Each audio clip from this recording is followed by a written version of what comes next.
frontal dan total. Yang sempat mulai, dia mulai. Tidak boleh kita saling tunggu-menunggu. Tidak boleh kita tunggu suasana yang paling jernih dan paling baik. Sebab untuk memadamkan kebakaran tidak perlu cari air ledeng. Air apa saja, air hujan pun boleh. Nuwun sewu, air peceren pun boleh, asal mati itu api. Betul saudara-saudara?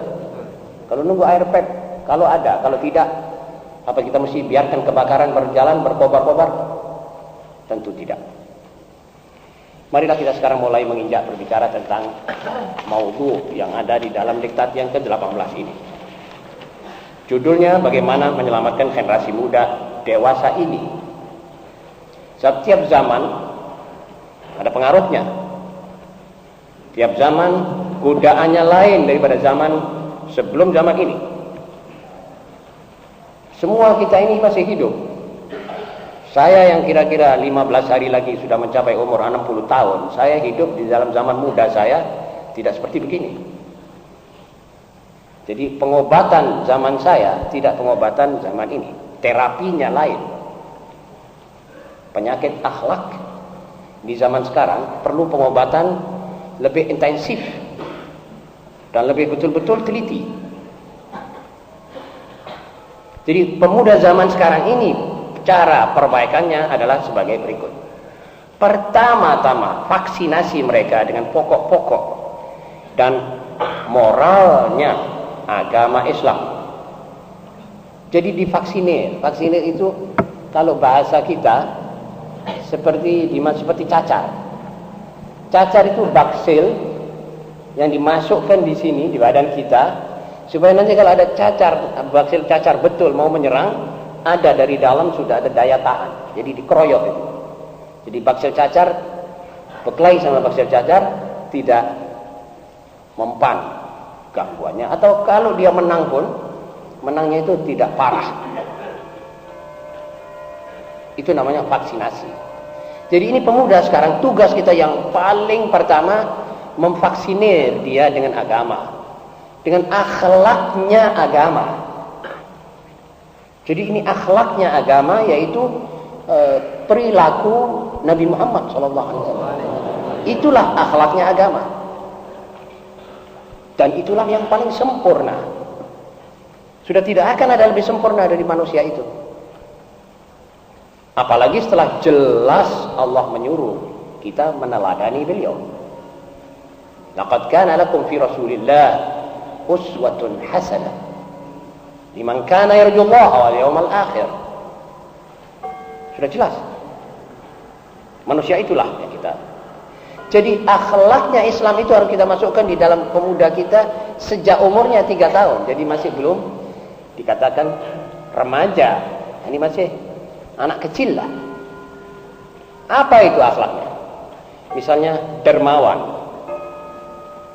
Kita harus didik itu anak bagaimana dia menjadi seorang dermawan dari kecilnya.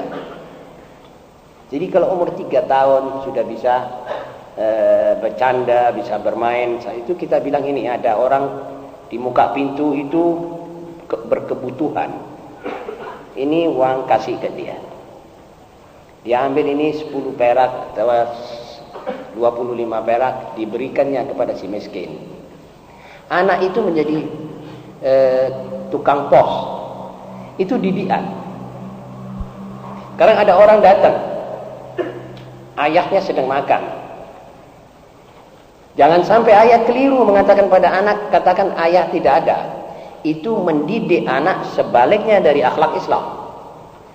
Mendidik itu anak pinter bohong. Dan sesudah itu, biarpun kita baca padanya kitab Riyadhus Shalihin, hadis Bukhari, Muslim, Tirmidzi, semuanya tidak mempan. Sebab hadis itu menurut itu anak teori. Tapi ini perintah adalah praktek. Dan selamanya praktek lebih mempan daripada teori. Itu sebabnya Rasulullah SAW berkata kepada Ali,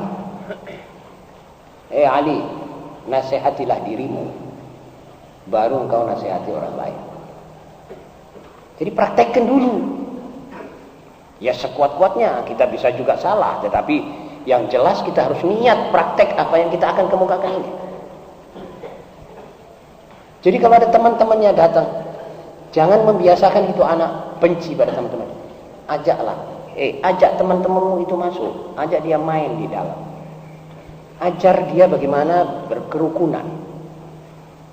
Kalau main kita awasi, jangan sampai dia tidak jujur. Jangan sampai dia curang. Kalau curang katakan kamu curang, kamu salah. Jangan. Itu didikan akhlak Islam selain dari pokok-pokok ajaran Islam. Siapa yang menciptakan kamu? Dia nanti jawab Allah. Kamu dengar apa itu suara? Suara adzan. Untuk apa itu suara? Terus diskusi. Lantas coba baca qul huwallahu ahad. Diajari apal-apalan surat-surat pendek. Terus ditanya, siapa yang menciptakan kamu? Allah. Lidahmu ini dari siapa? Allah. Yang kasih kamu makan siapa? Jangan dididik bahwa ayah kasih makan. Ayah sebetulnya tidak kasih makan. Ayah mencarikan apa yang sudah dicepakkan oleh Allah untuk dia. Memang begitu. Jadi kalau saya bilang pada anak saya, ayah carikan kamu makan, keliru. Ayah cuma mencari, tapi bukan memberi makan. Memberi makan adalah Allah. Itu semuanya diteruskan sampai ini anak mempunyai satu gambaran wungkul, mujassad, betul-betul terwujud di hadapan, di pikirannya yang masih kecil tentang hal-hal ini. Lalu dia membesar. Kalau dia membesar, itu membesar, ikut. Dan skopnya lebih besar. Kalau dia nanti melihat kecelakaan, Allah menakdirkan itu. Jadi begitulah kita vaksinir dia terus. Lantas dia insya Allah Ta'ala selamat. Tetapi nanti yang lebih pemuda yang lebih besar, yang pemuda lain caranya. Ini ada pasal-pasalnya. Yang kedua, memupuk sifat kejantanan, kesatriaan, kemauan atau tekad yang besar dan moral.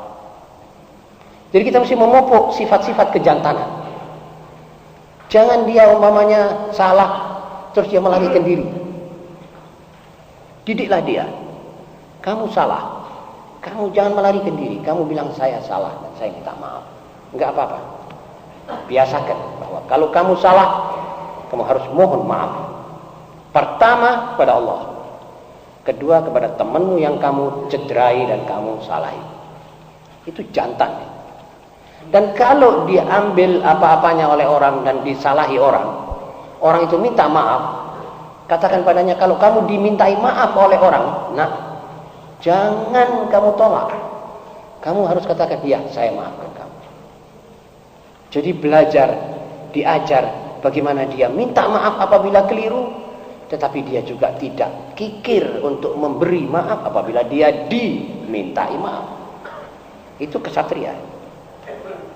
Ajar dia bagaimana ulet dan sabar. Itu kesatria. As-sabr. Innallaha ma'as sabirin. Ayat-ayat sabar dalam Quran penuh.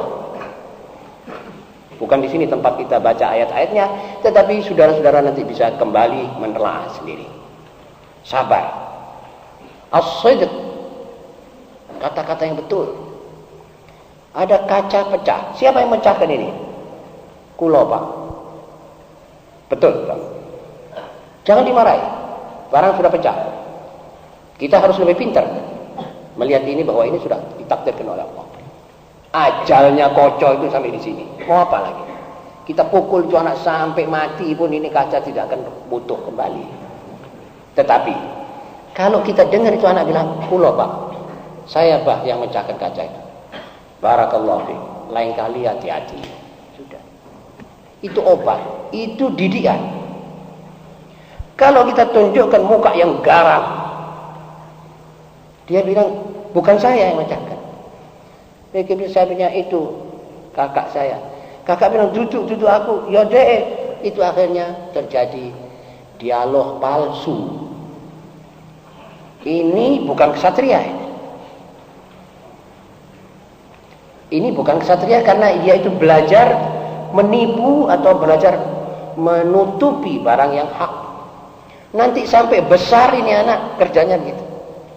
Dia berbuat salah, yang ditunjuk jari telunjuk ini nunjuk ke muka, tidak menunjuk ke dadanya sendiri. Bukan saya, ya itu yang salah. Bukan golongan saya, golongan itu yang salah. Seterusnya sampai dia mati. Ini tidak menguntungkan buat itu anak dan buat masyarakat yang anak itu hidup di tengah-tengahnya. Tidak menguntungkan. Kemauan, dia mesti mempunyai azimah, mesti kekuatan. Kalau mau itu mesti diwujudkan. Jangan tunggu apa-apa sampai dia dibantu terus akhirnya dia tidak bisa kerja kalau tidak dibantu orang. Jadi punya kemauan tapi nunggu orang, ayo kerjakan, saya punya kemauan ini. Jadi kalau dia minta pisang misalnya, koncekno gedange, ojo koncek dhewe. Belajar apa koncek gedang ngene koncek. Makan, jangan terus didulang saja. Kalau sudah 3 tahun 4 tahun, mangano dhewe.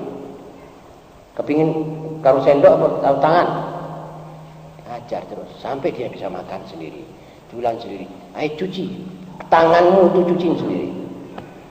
Jadi dia biasa bekerja tidak pakai dibantu.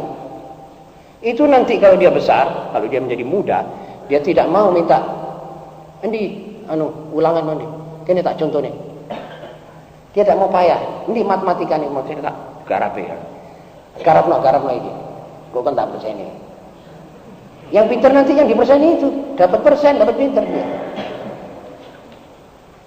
Dan begitu seterusnya. Itu artinya biar dia mempunyai kemauan untuk menggarap, dia punya pekerjaan sendiri, dan kalau mempunyai kemauan harus dia laksanakan sendiri sampai selesai dengan takdir Allah. Dan moral. Jadi toto kromo.